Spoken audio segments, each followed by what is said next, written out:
નમસ્કાર, બેનિફિટ બુલેટિનમાં આપનું સ્વાગત છે. હું રાજવી. તો જાણીએ આજના મહત્વના સમાચાર. અમદાવાદમાં વૈષ્ણોદેવી સર્કલ પાસે એસટી બસ અને ફોર્ચ્યુનર વચ્ચે ભયાનક અકસ્માત સર્જાયો.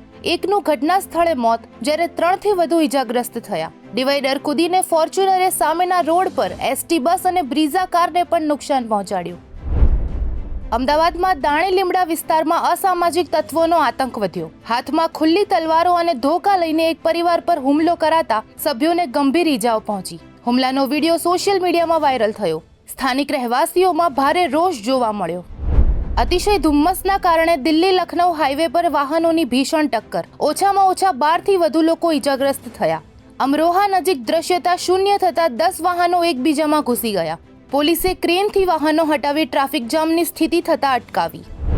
ઝાંસીના સેમરી ટોલ પ્લાઝા પર ભયાનક અકસ્માત. બેકાબુ ટ્રકે 2 કારને ટક્કર મારી ટોલ કર્મચારીને ઉડાવ્યો.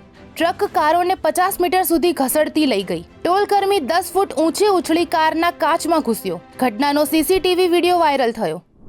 તો આવા જ મહત્વના સમાચારો જાણવા માટે જોડાયેલા રહો બેનિફિટ ન્યૂઝ સાથે.